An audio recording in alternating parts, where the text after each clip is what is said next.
சாட்டிஸ்ஃபைங்காக இருக்குது படம் பார்க்குறதுக்கு. ஒரு போல்டான மூவி தான் சொல்லணும். கிருத்திகா அவங்க எடுத்திருக்காங்க. நல்லா ஒரு விமன் சென்ட்ரிக் மூவி மாதிரி இருக்குது. நிறைய விஷயங்கள் இந்த மாதிரி மூவிஸ் வந்தால் தான் பார்த்து ஆடியன்ஸாக தெரிஞ்சுக்க முடியுங்கிற மாதிரி ஒரு போல்டான ஒரு மூவி தான் இது. நல்லா இருக்கு படம்.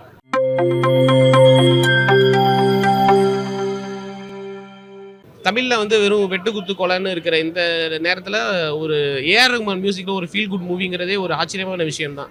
அதையும் வந்து ஒரு எமோஷனல் ட்ராமாவாக ரொம்ப நல்லா எடுத்திருக்காங்க. கம்மிங் ஆஃப் ஏஜ்னு சொல்லுவாங்க, கம்மிங் ஆஃப் ஏஜ் மூவிஸ்னு ஃப்யூச்சரில் நடக்கிற விஷயங்களை இப்போயே டாக்குமெண்ட் பண்ணி வைக்கிறது. இந்த படம் வந்து ஸ்பெர்ம் டொனேஷன், கே மேரேஜ், அதுக்கப்புறம் டெஸ்ட் டியூப் பேபி, இதை பற்றியெல்லாம் பேசுது. அதை பற்றி நிறையா பேசியிருக்காங்க. அதில் காட்சிகளும் நிறையா இருக்குது. அதை பற்றி பேசுனதுக்காகவே இயக்குற பாராட்டலாம். அதுக்கப்புறம் ஜெயம் ரவி, அதுக்கப்புறம் நித்யா மேனன் 2 பேருமே சூப்பராக பெர்ஃபார்ம் பண்ணியிருக்காங்க. அவங்களோட கெமிஸ்ட்ரி நல்லா ஒர்க் அவுட் ஆயிருக்கு. நித்யா மேனனை பற்றி நம்மளுக்கு தெரியும்ல, கதை சூஸ் பண்ணுறது எல்லாமே கரெக்டாக சூஸ் பண்ணியிருக்காங்க. இந்த கேன்ற கதை இந்த ஜென்ரேஷனில் நிறையா நம்ம ஃபன்னாக எடுத்துக்கிறோம்ல, அதெல்லாம் எவ்வளோ சீரியஸ்ன்றதை இந்த படத்தில் காட்டியிருக்காங்க. நான் ஓப்பனாக சொன்னால் ஜெயம் ரவியோட நித்யா மேனனுக்காக தான் இந்த படத்தை பார்க்க வந்தேன்.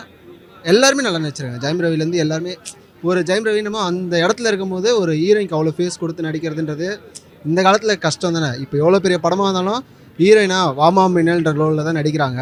அது அப்படி இல்லை இந்த படத்தில் ஃபுல் ஃபோக்கஸும் ஹீரோயின் மேலே கொடுத்து கதைக்கு முக்கியத்துவம் கொடுத்துருக்காங்க. அவங்களோட சாம், அவங்களோட ஆக்டிங் எல்லாமே செம க்யூட்டாக இருக்குது. அவங்கள ஸ்க்ரீனில் வரும்போது அவங்கள பார்த்துட்டே இருக்கலாம்னு ஒரு ஃபீலிங் இருக்குது. நல்லா செம ஸ்வீட்டாக இருக்குது. அவங்க கேரக்டர் பார்க்க நல்லா பண்ணியிருக்காங்க. தேமனே நல்லா நடிச்சிருக்காங்க. எல்லாருமே நல்லா நடிச்சிருந்தாங்க. மேக்கிங் நல்லா இருக்குது. ஒரு ஃப்ரேமும் பார்க்கறது கிராண்டாக இருக்குது. எல்லா டிபார்ட்மெண்ட்டுமே சூப்பராக ஒர்க் பண்ணியிருந்தாங்க. ஓவராலாக மேக்கிங் பக்காவாக இருக்குது. அதான் ஸ்க்ரீன் பிளேல மட்டும் கொஞ்சம் லேக் இருக்குது, கொஞ்சம் டைவர்ஷன்ஸ் இருக்குது. அதை கொஞ்சம் அவாய்ட் பண்ணி தான் நல்ல படமாக இருக்குது. அவங்களோட ஆக்டிங் தான் மரண மாசு. ஆக்சுவலி உண்மையாக சொல்லணும்னா ஹீரோ ஜெயம் ரவின்னு சொல்கிறத விட அவர் நித்யா மேனனை சொல்லலாம். அவங்க தான் மெயின் ஹீரோங்கிற மாதிரி. செம்ம போல்டு. அந்த ஒரு விஷயம் ரொம்ப நல்லாயிருக்கும். இப்போ உள்ள கேர்ள்ஸுக்கு நிறைய பேருக்கு புரிஞ்சிக்க வைக்கிறதுக்கு சில விஷயங்கள்லாம் இருக்கும். அதெல்லாம் நல்லாயிருக்கும். டைரக்ஷன் சூப்பர் தான். உண்மையிலே கதையோட கான்செப்டே நல்லா இருக்குன்னு சொல்லிட்டல. கான்செப்ட் டிஃப்ரெண்ட்டான கான்செப்ட், இது வரைக்கும் யாரும் யோசிக்கல. டைரக்ஷன் அதான் மேக்கிங்னாலே டேரக்டரோட வேலை தான். இது நல்லா பண்ணியிருக்காங்க. ரைட்டிங்கில் தான் கொஞ்சம் பிரச்சனை இருந்திருக்கும். Making wise super. நல்லா இருக்குது. டைரக்ஷன் நல்லா இருக்குது.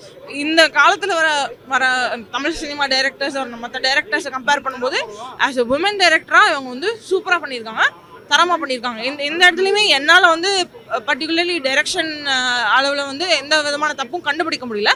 அந்த அளவுக்கு டைரக்ஷன் நல்லா பண்ணியிருக்காங்க. ப்ளஸ்னா எனக்கு கதை தான் சொல்லுவேன். அந்த கதையோட கான்செப்ட் டிஃப்ரெண்ட்டாக இருந்தது. இது வரைக்கும் யோசித்திருப்போம், பட் அந்த அளவுக்கு இம்ப்ளிமெண்ட் பண்ண முடியுமா அப்படிங்கிறதெல்லாம் இருக்குல்ல, அந்த ஒரு விஷயம் நல்லா இருந்தது. மியூசிக் படத்தோட ப்ளஸ்ஸே அது ஒன்று தாங்க சொல்லணும்னா. முக்கியமாக பெரிய ப்ளஸ்ஸே மியூசிக் தான். மியூசிக் அந்த ஃபீலோடு பார்க்கும்போது நல்லா இருந்த மாதிரி இருந்தது. கொஞ்சம் சீரியலோடு சேர்ந்த மாதிரி இருந்தது. அவன் நல்லா பார்க்கலாம்.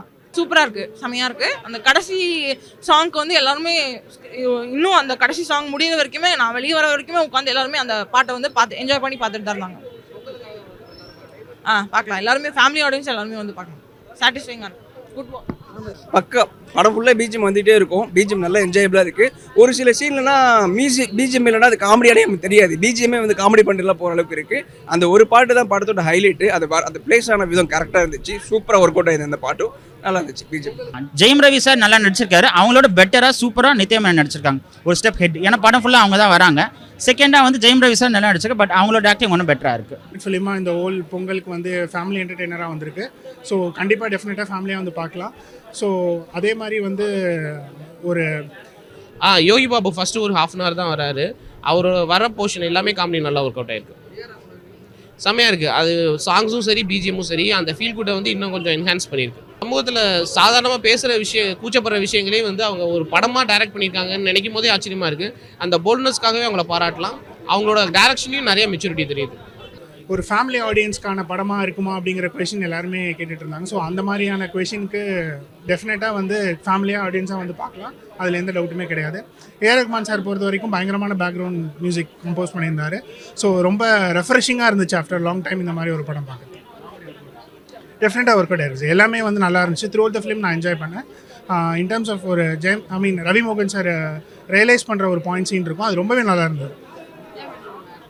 நல்லா இருந்தது சார். அவங்க எப்போவுமே வந்து ராட்சசி மாதிரி நடிப்பாங்கன்னு கேள்விப்பட்டிருக்கோம். ஸோ லைக் அதே தான் இதுலேயும் வந்து அவங்க அதே தான் பில்டப் அதே விஷயத்தை தான் கன்வே பண்ணியிருக்காங்க. ரொம்ப நல்லா பண்ணியிருந்தாங்க. சூப்பராக இருந்தது.